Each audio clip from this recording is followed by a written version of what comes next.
scriptures of people. And Jesus told his disciples, get on the boat. Go ahead of me. I will catch up with you. And the disciples got on the boat and went ahead of Jesus so he could dismiss the crowd. I want to appeal to you that the things that happened after those instructions was given were an indication of the importance of obedience. That God is saying that when you follow the instructions and the example of Christ, there are blessings and rewards that will soon follow. The disciples got on the boat and they went in accordance with Jesus' instructions. And as he dismissed the crowd, he then himself appeared in the water. The scriptures say they didn't know what they was looking at, the disciples. They thought it was maybe a ghost.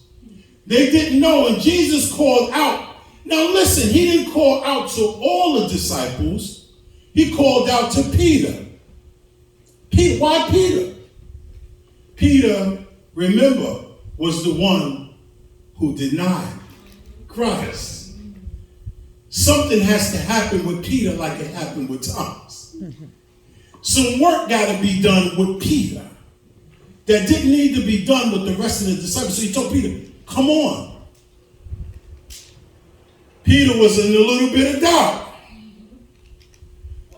If it's you, call me forth. I don't know if it's you, call me forth if it's you, Jesus. And Jesus called them forth. He put one leg in the water.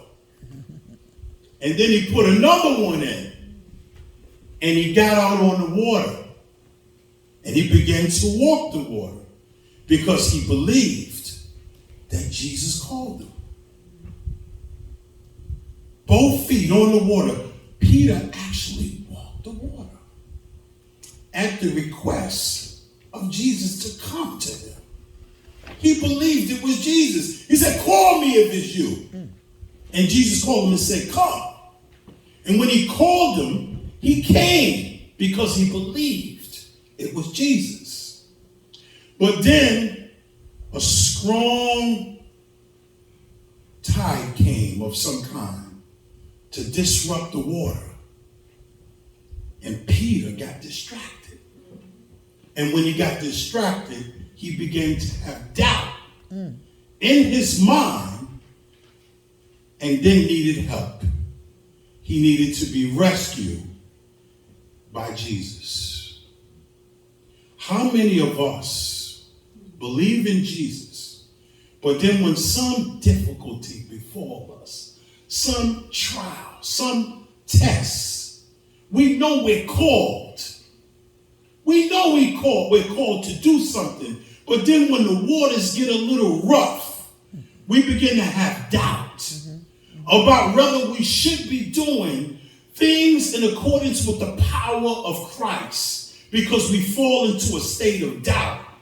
And Jesus had to say to Peter, you of little faith.